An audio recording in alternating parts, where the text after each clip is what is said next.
The Canada Build a Nation save by way of Rabo Depeche in Portugal is really kicking off 4 seasons in.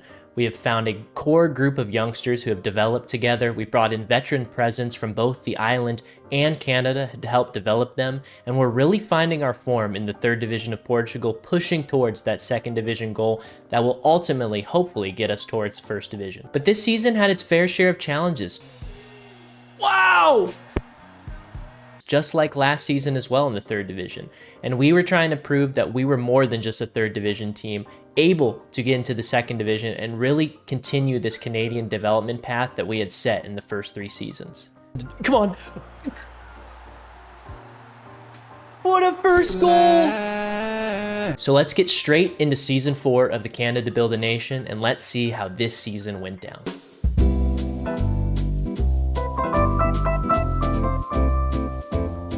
All right, everybody, let's get straight into season 4, our 2nd season in 3rd division after falling short in the playoff promotion stage in our first ever season in 3rd division last season. So we're trying to get back to that. There are high expectations placed upon us, by ourselves. The board really just wants us to be a solid 3rd division team, but I think we're more than capable of making a push again. So let's kind of show what we've been getting up to in the transfer window, the tactic, and kind of some of the players to highlight going into this season, as well as some of the goals that we'd like to hit for this season. So we're going to start off just with a quick re-explainer of how the 2nd division works. Once again, obviously you'll see not the hottest start for us, but we'll get into that in just a moment. The 3rd division is split into 2 groups. You play each team in the group twice before the top 4 teams from each group converge into one championship group like we did last year, where those 8 teams play each other a total of 2 times each as well. The top 2 teams will head to the 2nd division, and then the 3rd place team will play the 3rd worst team from the 2nd division in a playoff game to maybe get a 3rd team from the 3rd division into the 2nd division. I realize I did just say division probably 10 times in the span of 20 seconds there, but bear with me.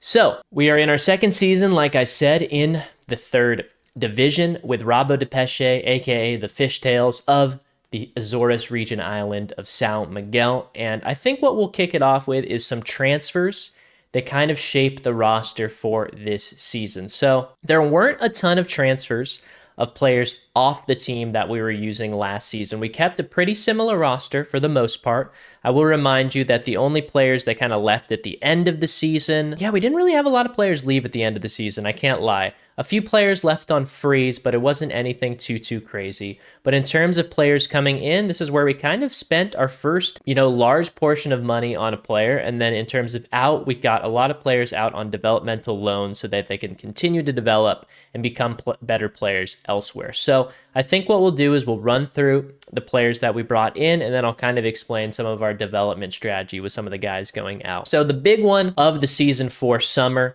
was bringing in Dave Tear from Gondomar in Portugal for $85,000. The reason that we brought this player in was because 1, he's already Canadian, and 2, he is a homegrown nation talent in Canada. I will remind you guys, on the match day of every game in the 3rd division, you must have 13 homegrown nation players on your match day squad. And there are only, I'm pretty sure, let me double check. You only have 20 players to choose from on your active match day squad each day. So the 11 starters and the 9 bench players. So 13 of those have to be homegrown nation. So we're always hunting for a good homegrown nation. And Dave Tear fit both of those. When we scouted him, we were looking for a left-sided center back to kind of spell some of the guys in our rotation already. His potential was 1st division potential. He was a little slow, but the strength, positioning, marking, and tackling was there. And he did play, he played okay in the 4th division of Portugal for a few seasons, getting in on the main team a few times, but mostly playing, amongst the youth teams and the league teams when they were lower division. But it was hard to say no to a high potential player like this. The one thing that I was kind of unsure about with spending money is because our finances have been pretty poor in the 3rd division as we've had to try to raise the budget and raise the wages that we're paying players. However, this is one for the future, only at 19 years old, and he is kind of one of the key signings of the season. However, he's not the best center back that we brought in, and I will get to him. Let me just get to him right away. That's going to be Ali Ibrahimi. Ali Ibrahimi is a really interesting player. He was Toronto FC Academy's best prospect that we could get for free. He came in immediately as a 3.5-star player with potential to be a first division player, a pretty complete center back. We're training him up to be a ball playing defender because that's what we play, but he can't really dribble. But a very, very solid center back across the board. Comes in and it competes to be one of the best ones in the roster already. And at one of the recruitment drives we had for season 4 in that transition area, staying in Division 3 was we need to improve the defense. We need to become an elite defense so that when our offense isn't always clicking, we're at least staying in the games and we can maybe counter and get one goal and still win games. We can't get into shootouts with teams because our offense has been so inconsistent throughout these seasons. So Ali Ibrahimi was one of the solutions for that, brought on a free from Toronto FC Academy. And one of the things we love to do when we do have it, we don't always have it on, but when we do have World Scouting on, we like to go and just throw team reports at all of the Canadian academies and see what players have the high ability that we're looking to target. And we usually try to bring in 1 or 2 a season.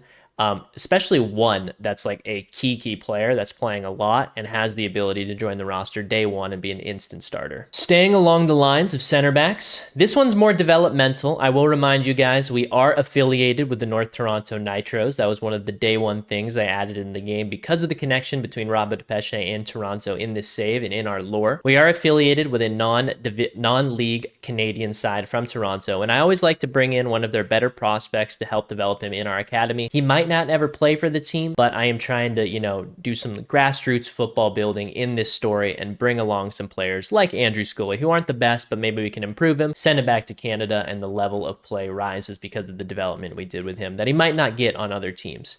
However, we did bring another pair of center backs, and I'm excited because each one kind of does a little bit of a different thing. Moise Bombito is an incredible player in real life who plays for the Canadian national team and in the game, 6 caps. But from this FM24 being, an older database, it hasn't replicated how good he is playing for Nice in real life after, replacing Todibo as one of their starting center backs.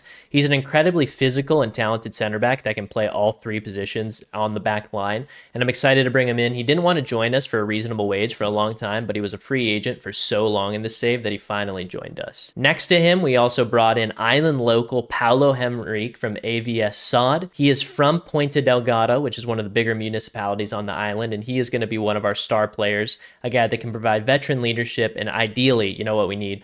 A true Portuguese player from this island that can help out the team. So super excited for him. That's going to create a new center back combo of Ibrahimi, Henrique, and Bombito for this upcoming season that I'm super excited about with our 5 at the back system. Other transfers that we brought in as well have been Gabriel Pellegrino to be a rotational midfielder. He was in the Freiburg Academy, originally from Toronto. We'll see if we can work him in, trying to train him as a volante in our system. We also brought in Peter Domjanovic, who is a free agent let go by the Toronto FC Academy. He's going to be a B-team striker for us this season. Has room to grow. You never know how good he's going to become, but on a low wage, I'm willing to take a risk on a striker like this. We also brought in another island local in Rodolfo Cardoso to be an emergency goalkeeper battling for the backup spot with our academy kid Resende. We also, funny enough, we brought in another backline depth piece in Noah Botnay, a guy that we trialed at the very start of this save when we were bringing in Canadian talents. He decided to sign with Nacional, 2 divisions above us when we were in the 4th division. He played okay there over the course of the first 3 seasons in the save, not ever becoming a regular. He fell to us for free, and he can play a bunch of different positions fairly well, so I'm loving him as a depth piece for this team, and already has Portuguese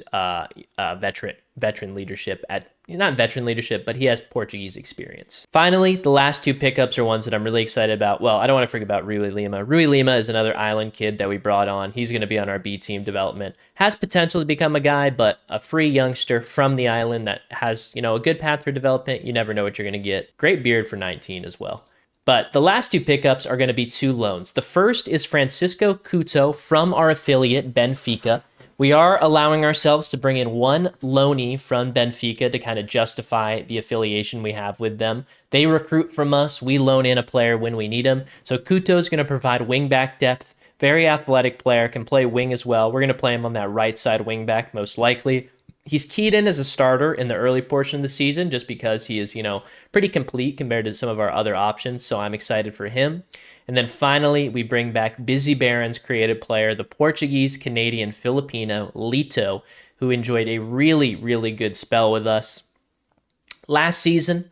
And we are going to be bringing him back for a second season because Academico DVSU are looking to loan him out one more time to our squad. So I'm excited for Lito. He just got here near the end of the window. We were looking for some more depth in the attack, and we were able to bring him in there. So those are some of the transfers that we are doing. We are also, this is an exciting one. Remember to remind you guys, I am Theo De Rosario in this save, brother of Dwayne De Rosario, the Canadian national team hero. He is one of our coaches as well, right here. So we are bringing in his son, Osaze De Rosario, on a free from York United in January to help us improve our striker position depth, eventually become the starting striker, because we do not know how long DeAndre Kerr is going to be with us. He's a good player, but his potential is only second division, and he's kind of a wing striker hybrid. Has been great over the couple of seasons with us, but you never know how long we're going to have him for. And then also, it's just fun to have that lore of a player, related to some of our guys. So that's kind of the transfers that we have going in. Some of the ones out, we have a ton of players out on loan this season. I'll just highlight the ones that I think are, most notable in terms of players that I'm looking for the future. Yannick Schultz-Tremblay is a good development midfielder who is a created player from this save. So to remind you guys, people do create players in this save using channel points in my from watching the streams to upgrade them or create the players or rename them however they want. You can do that in the Discord, and then you can come watch the streams to watch them develop and help them develop. So Yannick Schultz-Tremblay is one of those players. He is going on loan to our rivals, SPI Dill. And the cool thing about SPI Dill is they are also coached by one of our created coaches in the saves, by Chatter Wevin, an Ecuadorian-Canadian coach named Don Wevin, who hopefully will move to another Portuguese club in the future, so maybe we can play against him and form our own little rivalry. But he's going to be there on loan. He is also... there's a number of creative players on loan. Alex Murray as well, who's a center back with a ton of potential that I'm excited to use, but just needs some playing time this season. We also have Flaw, who is a Jamie Vardy-like striker who just hasn't developed for us super well. He is Howie Roll Owens' created player who's been here for all 4 seasons. However, just never broke into the team as much as we'd like. He scored 2 senior club goals, but is just very inconsistent. So we're going to loan him out for this season as well. We also loaned out Canadian-Portuguese player Dom Scott, who I couldn't promise playing time this season, as well as Andre Cunha, a rotational guy that we had from Santa Clara's academy because he is from the island. So that kind of rounds out some of the transfer news. I'll transition into our tactical approach for this season. It is very similar to what we ran last season. We're trying to, become a better defensive team, have more players in that kind of blocked up at the back with that 5 at the back and 2 defensive midfielders. Mamane is going to, cycle between being on attack and support depending on what the attacking midfielder's doing. The wingbacks create depth. The ball-playing defenders kind of get out a little bit as well. And then we have a smart center back in Henrique providing cover with Anchor in between the sticks. So this has been our lineup to start the season. DeAndre Kerr, our veteran striker, leading the line. Arthur LaBelle, who is a player we were super excited about last season that we brought over from the CF Montreal Academy, has played 4 games so far, but we have high hopes for him, was incredible on the academy. He was a late pickup for us last season, so this is going to be his first full season starting. I'm really excited about him. We'll deep dive into all these players more in that, halfway checkpoint to see more of their statistics. But we also have Lito starting next to him. Frutuoso, the club captain, is going to be on that left back side. Kuto, the loanee, on the right back side. The academy kid, Carajola, in his second season, really fully starting with the club after he replaced Rita Zuhir last year. Luis Mamane, the Peruvian-Canadian created player from Higher Brow, who is really the crux of this offense in the midfield and with his playmaking and work rate and tackling. And then the new back 3 of Ebrahimi, Paulo Henrique, Moise Bombito in front of our, long-standing goalkeeper, Max Anchor, originally from Vancouver. Key backups return in Dewey Michel, the backup striker, who is a homegrown nation talent. Guy, the creative player of Bizarro Brigade. Dejer, the academy kid Brazilian. Lucas Diaz, the player that we got from Sporting CP last season on a free. Matthias Sampao, a really exciting midfielder who kind of is similar to Mamane, just not as good. Another creative player. Lucas Asare, one of our OG creative players by CG Gaming, the Ghanaian-Portuguese dual national. Josh Law, the either-footed center back, similar to Dave Terr, but a little worse. Dave Terr, obviously, our highest paid transfer fee. Tony Harrison, the veteran center back. Noah Botnay, like we mentioned, the transfer. And then Gabby Pellegrino. All that to say, if we go into the schedule, it has not been a great start for us this season. We kicked off the season with what I thought was a really nice win against Maritimo B, who, these B teams are hit or miss depending on what players they bring. And I thought it was a good game. We were able to steal one. Lino Aklil, one of our rotational left backs, got hurt. But we were able to steal one late in the 65th minute with a great strike by DeAndre Kerr. So I thought, okay, this is a really good start to the season. However, we would then go on to lose 2 games on the bounce, 4-2 against Sporting CPB, who are a really good team in this save. They kind of just, we didn't create great chances. We created chances and we were able to score 2 off 0.81 XG, but we weren't able to create quality chances. And with their quality chances they were to create and a max anchor 5.9, they were able to beat us 4-2 in our second game. In the third game, this one was a little sad. We didn't come out our best. We got a late penalty. It was a pretty even game, but this guy, you'll get to know this guy very much in this video. Florian Hauser, the Swiss-Portuguese academy kid, insane striker. He is going to go on to have a really great season this season, and this is one of his goals. Turned out to be the one that technically got him over the hump. We scored a late consolation goal, but this Swiss striker went on to go on an absolute tear this season. He is a very, very skilled, complete striker. Nice headed in goal to put him up 2-0 at this point in the game, but I'm excited to show you how he gets on later. We then would tie Academica de Visu, a team that we usually get the best of, 0-0. Friendly, just to keep our legs warm during an international window. And then our last game, a 2-1 loss against Atletico CP, 10th and 37th minute goals for them. 2 shots on target, 2 goals for them. Just a really, really sad performance. Again for Max Anchor with a 6.4. However, we did get to see Arthur LaBelle's first ever goal for the club. And I was hoping this would be more a sign of things to come with him, because we put so much stock into him as our new starting attacking midfielder. And it was a nice little tap in. But Kuto, the loanee, he would go on to have a really good season. So a very slow start for us in the regular season. Oftentimes in our 3 other seasons, we've been known for hot starts. This was a pretty good start for us. Another pretty good start for us. And then in season 1, not a bad start either. So this was kind of new for us, struggling in season 1, I would say. That's all to say. There's still a lot more games to play. It's a relatively short first stage because you only play those 10 teams once each, and then you get split into that big group where you play more games. So let's get into the second portion of this video, the mid-season check-in, and let's see some of the players, how they've gone on, and maybe we can check in with some of the creative players who aren't on the roster right now as well.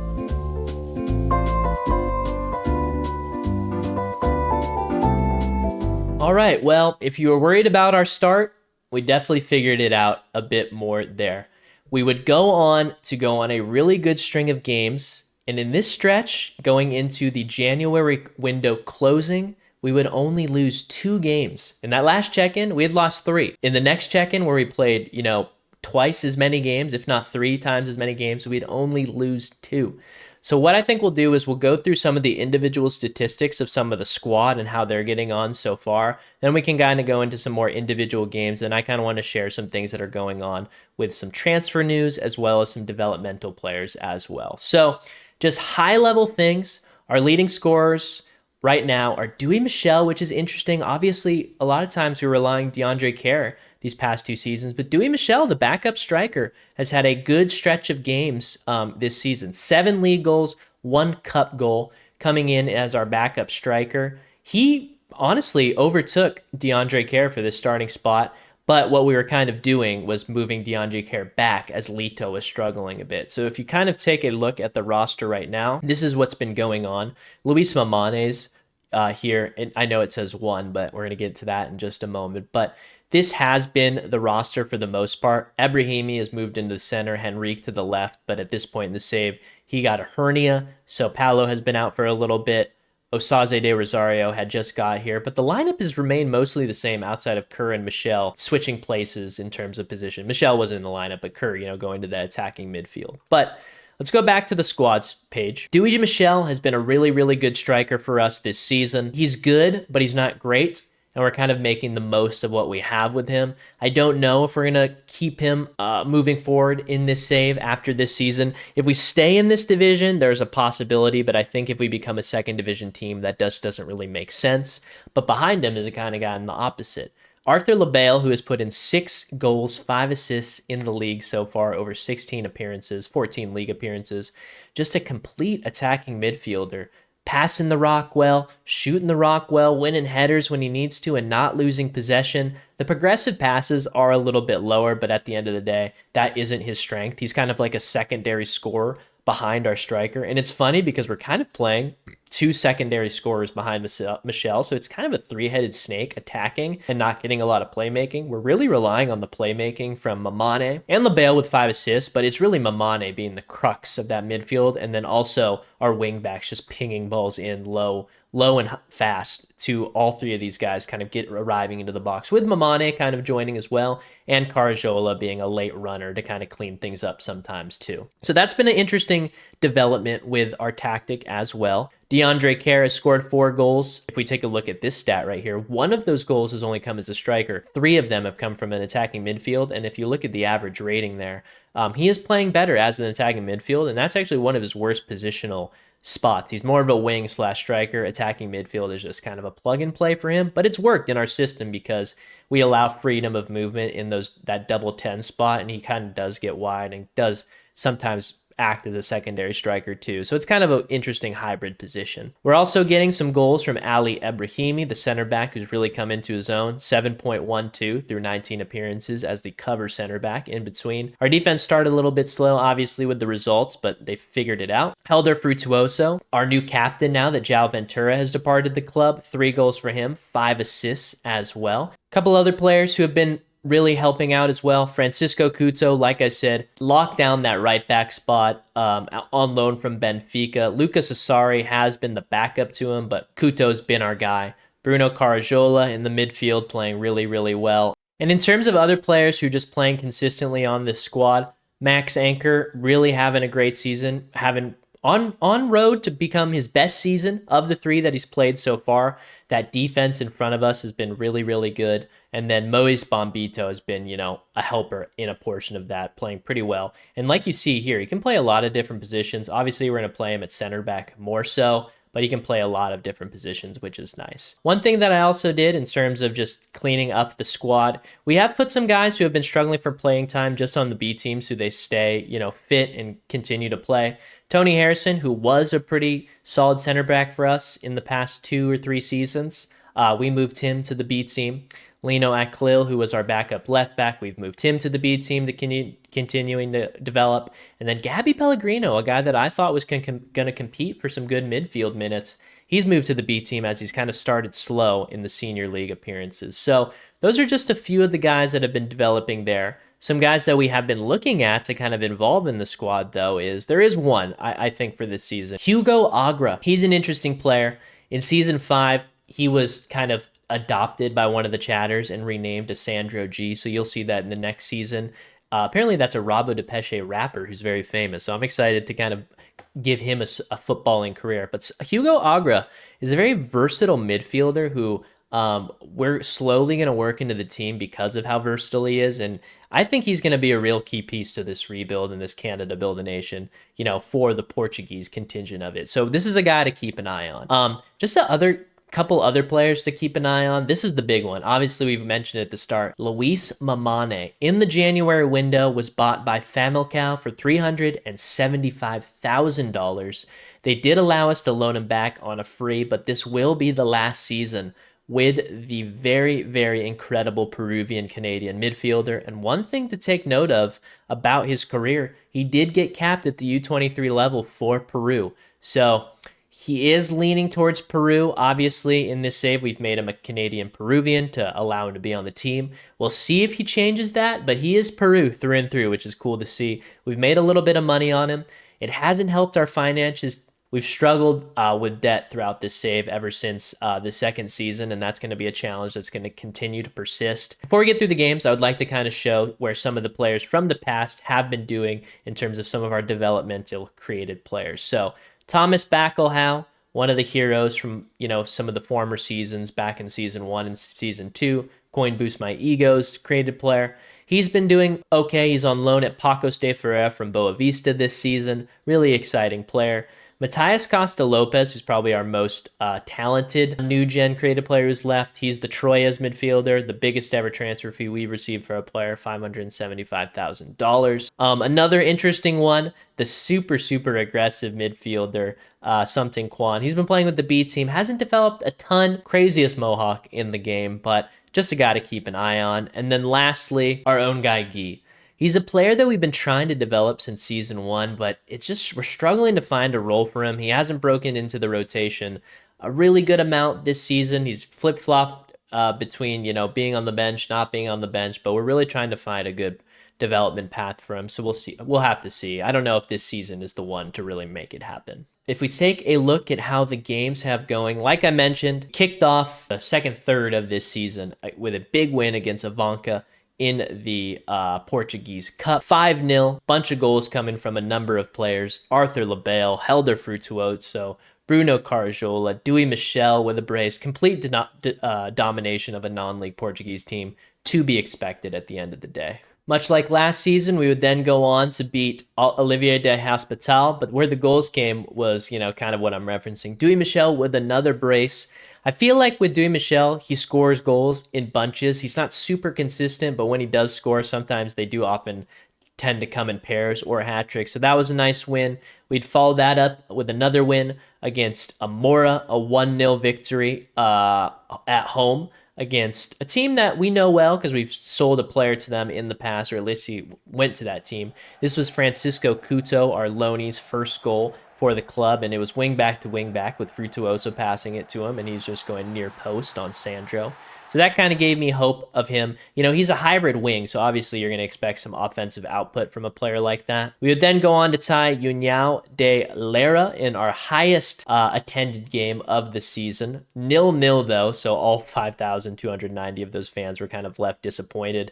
Unfortunately, in the second round of the cup, our second round of the cup, the third round of the cup totally, we had lose 2-1 to Vizela in a game where honestly we were right there with them the entire time. We just weren't able to take advantage of the chances we were given, and they took advantage of the two really good chances that they had, despite it not even getting over 1 XG in the XG table. That's not always the best metric, but it just kind of shows you the chances that we did give up. Great passing from the boys there. The tactic has been working impeccably this season. That 5 at the back, the 2 midfielders, the 2 attacking midfielders, and the advanced forward.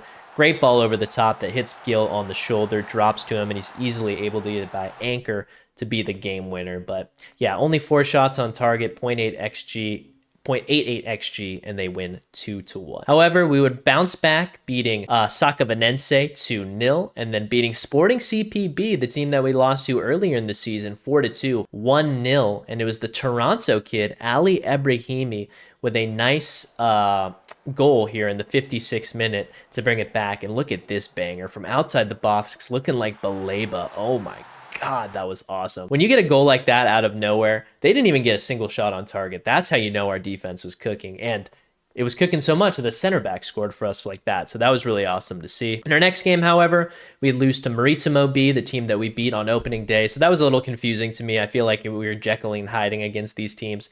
However, this is where we'd really go on to our best run, beating Fabril de Barrero 2-1, a team that defeated us 2-1 earlier in the season. We'd play a few friendlies in between. Academico de Visu, like I mentioned, a team that we know well. We beat them 4-1 in a brutalization. Atletico CP, the team that we lost to. This is the team that's kind of been our bogeyman this season. 1-1. Dewey Michel getting on the score line again. A big 5-0 against Olivier de Hospital. Arthur Labelle with a hat trick. And this was just domination. All a real Canadian, a new gen Canadian, and a created player all scoring. So we'll run through some of these goals. This is kind of just fun to look at this stuff sometimes and just bask in the tactic working well. The first goal, LaBelle from outside the box, hitting the post. That's just a banger. And a crazy knee slide that was looking a little bit glitchy. Michel hits Frutuoso on the left side. He's going to the byline like we're trying. Cuts it in. Mamane right over Felipe for the second goal. Again, we're patient from the back, building out. The center backs look for openings. The wing backs get wide, and then we cross it into usually 3 to 4 players sitting in the box waiting for that service. LaBelle gets his second. From a set piece, DeAndre Kerr takes a wicked deflection and it goes in for his goal. And then finally, LaBelle from the spot to complete his hat trick points to the skies, thanking the fish gods. Following that victory, we would then play a couple friendlies again, beat Amora 2-0. Thai Uniao de Lara again 0-0. So both games we played them 0-0. And then finally, before heading into the championship stage, 3-1 against Saka Venense. So if we take a look at how we finished in the group stages, technically, we are second only to Fabril de Barrero. And the thing about Fabril de Barrero is they were led by an insane striker, Florian Hauser, on loan from Nacional. 15 goals in 15 games, 4 assists, 7 players of the match for the Swiss international who's capped at the youth level. The best striker in the division by far, just absolutely cooking any defense that he comes across and ready for some, for a lot of goals in the championship group. So I'm a little scared to play him in this, but we'll be joined by Atletico CP and Academica Coimbra from our stage, as well as San Joanense, São João de Ver, Penafiel, and Firenze in the other stage. If you look at our overall metrics, though, 28 goals for, 14 against, the second best defense out of all the teams in the 2 stages. So going into this championship stage, I feel really good about our chances. I feel like the group overall is a bit more balanced than last season. Last season, I felt like we played in the weaker of the 2 groups, and then when we got into the stage that morphed all the better teams together, we just got dogged by the stage above us because they were just so much better offensively, and it was just kind of easy pickings in the league that we were in before. So we're hoping to get promoted in these top 2 spots. Worst case, 3rd place and then play in, but with where we were last season and the way we improved the defense and that really proving to be very, working out, I'm hoping we can get into the 2nd division in the championship stage. Outside that, we're working on some deals to bring players in the summer. That's not super important now, but the one main addition, obviously, for this squad is going to be Osalze de Rosario, who we're going to work in slowly. Eventually, he's going to become our starting striker, but for the time being, he's coming into a real crucial piece of the season. He's going to be an electric bench option for us in the championship stage. So let's go review the championship stage and see how this season ended.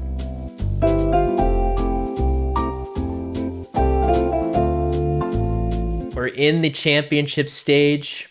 And I'm just going to tell you right now, we're going to go through the schedule. We'll go out on to statistics later, but it went a lot better than last season. We didn't bottle it. We played really, really well. Starting off at the bottom of the screen, nice 1-0 victory against Atletico CP.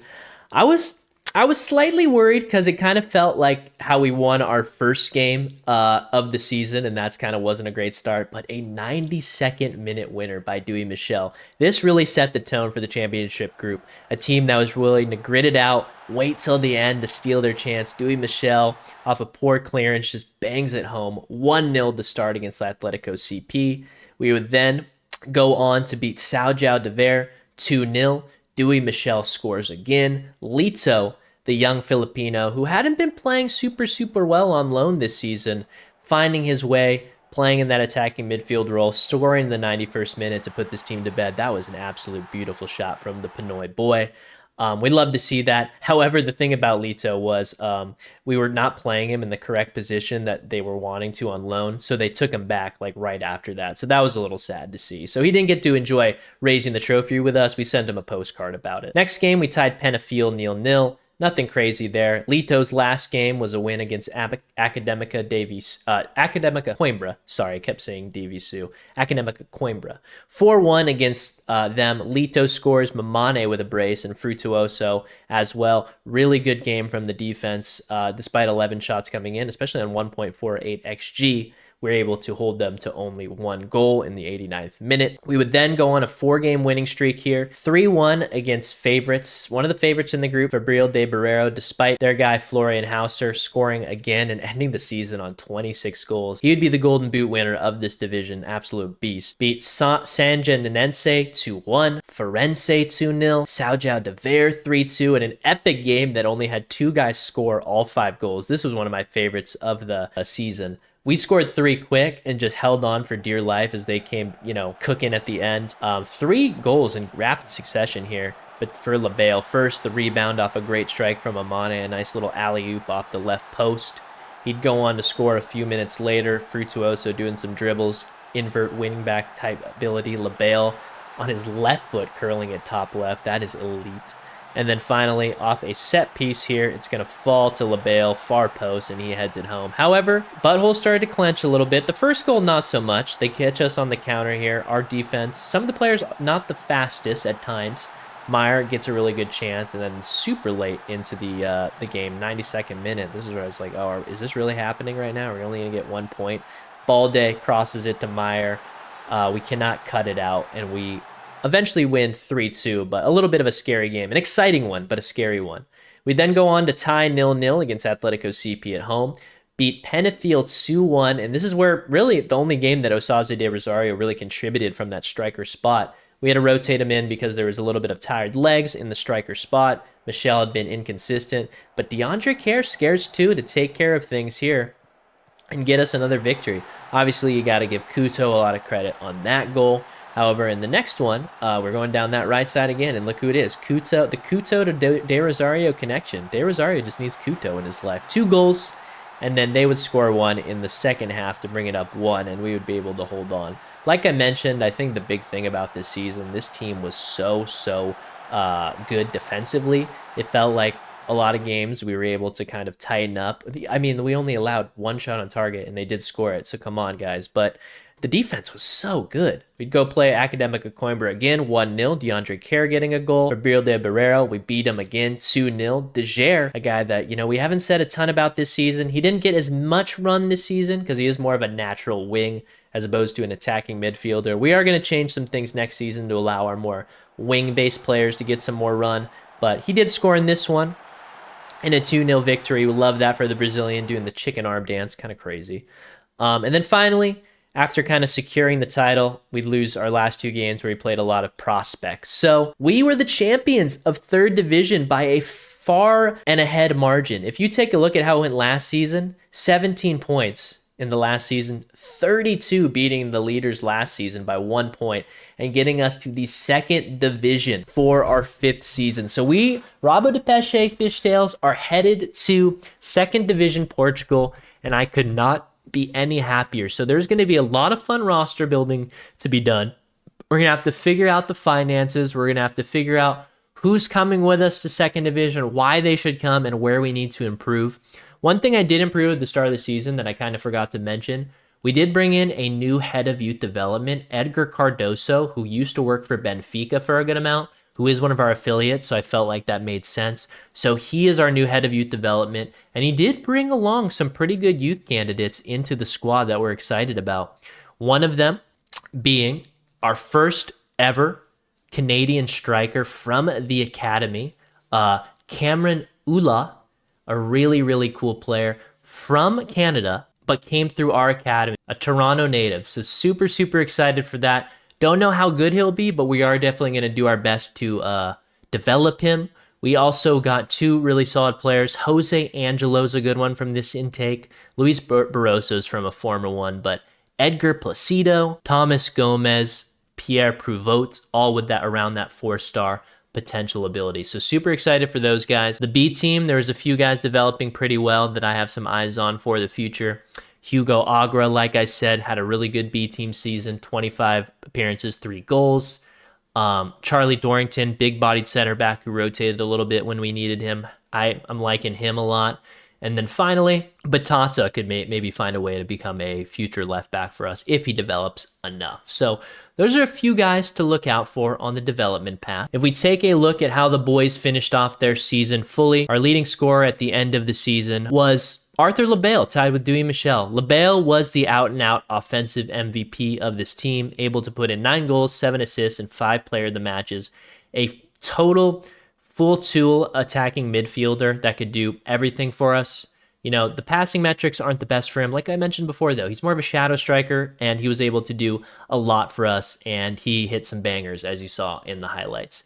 Dewey Michel ended the season a little bit injured with that thigh strain, but we'd kind of wrapped it up by the time he got injured. Put in 10 goals for us to give him a total of 16 goals with the club in league appearances over his 2 seasons here. Luis Mamane, you know, it's going to be sad to see him go. He was a really good player for us, but he was the crux of our midfield. And Osaze de Rosario showed some good signs. He scored 4 league goals for us in the 15 appearances that he played, 10 starts, 5 off the bench. We're hoping for big things for him in the next season, because one thing that we did get informed about later is that DeAndre Kerr wants to leave the team, and he is going to be headed to Atletico Ottawa back in Canada to be their star player, because he does not want to re-sign with us. So that starting striker position is really up for grabs, because I do not think Dewey Michel is up to it in the 2nd division unless we bring in some reinforcements. Outside of that, the central defense was very, very good.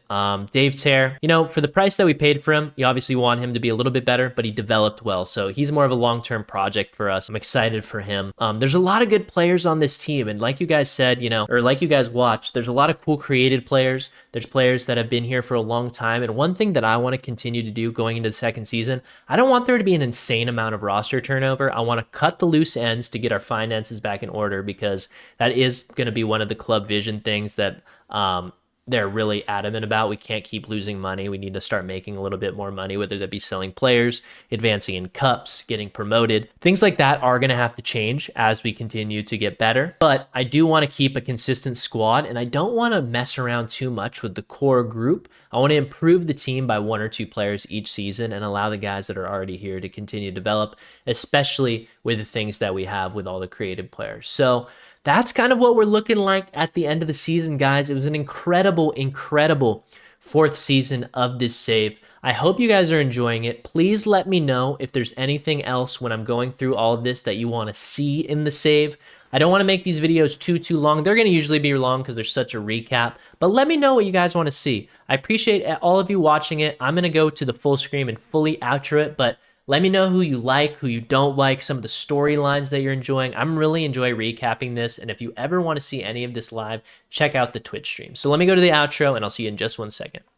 So there you have it, guys. We are a 2nd division team going into season 5, an incredible 4th season where it took 2 seasons to get out of the 3rd division to become that 2nd division team. And like I mentioned, if you guys ever want to get involved in the save, join the Discord, create a player in the Build a Nation thread, and you can become a player in this save that we will keep track of. You can be Portuguese from the island, or you can be Canadian, or you could be someone completely separate that we also keep track of. So there's always fun ways to get involved. Follow the stream on Twitch. That's a great way to support if you ever want to just hang out, chat, talk some shit, all that stuff. It's very chill. It's laid back. It's story-based. We're always trying to have a fun and fostering community here over at the Dill 40K channel, universe, whatever you want to call it. But like I mentioned, I hope you guys enjoyed the video as always. Make sure to comment, like, subscribe, all that stuff. It really does actually help, boost these videos. So I appreciate that. I really just do this for fun, and I enjoy Football Manager for the story it gives. It's a really good outlet for me, and I just love building this community here. So thank you guys as always, and I will see you in the next video. Peace.